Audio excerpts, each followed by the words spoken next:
Get ready for the dictation. Start.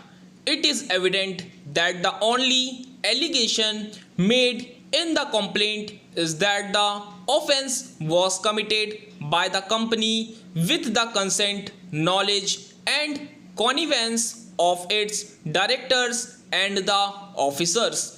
There is no allegation that, so far as the present petitioners in either of the petitions are concerned, any of them was responsible for the company for its conduct and business. In these circumstances, in my opinion, continuation of proceedings against the petitioners would be an abuse of the process of the court and is liable to be quashed. In Sarat Kumar Sanghi Supra, following the aforesaid judgments, it was held as under. It is obvious from the complainant that there is no direct allegation against the petitioner, though he is partner of the firm, but there is no allegation against the petitioner to hold him responsible for the conduct of the business of the company. Section 34 of the Act reads as under. Offence by companies. Where an offence under this Act has been committed by a company, every person who at the time the offence was committed was in charge of and was responsible to the company for the conduct of the business of the company, as well as the company shall be deemed to be guilty of the offence and shall be liable to be proceeded against the punished accordingly, provided that nothing contained in this subsection shall render any such person liable to any punishment provided in this Act if he proves that the offence was committed without his knowledge, or that he exercised all due diligence to prevent the commission of such offence, notwithstanding anything contained in subsection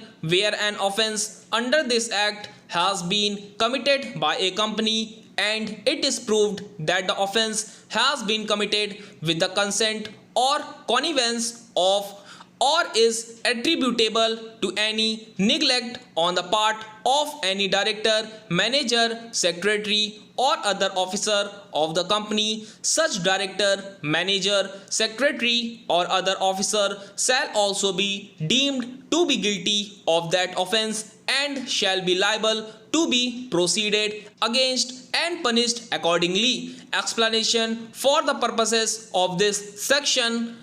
A company means a body, corporate, and includes a firm or other association of individuals, and B. Director in relation to a firm means a partner in the firm.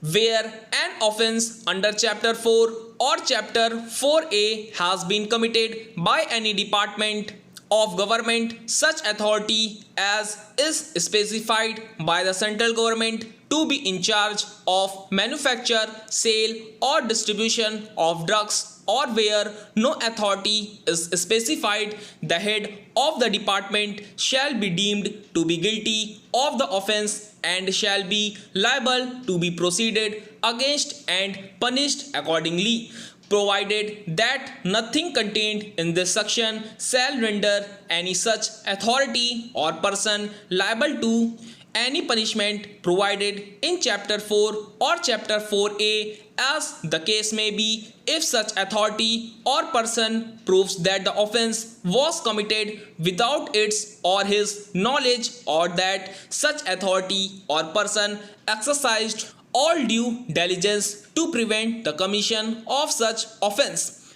Any inspector exercising powers under this Act or the rules made thereunder who a. without reasonable ground of suspicion searches any place, vehicle, vessel, or other conveyance, or B. vexatiously and unnecessarily searches any person, or C. vexatiously and unnecessarily seizes any drug or cosmetic or any substance or article or any record, register, document or other material object, or D. Commits as such inspector any other act to the injury of any person without having reason to believe that such act is required for the execution of his duty shall be punishable with fine which may extend to 1000 rupees. Stop.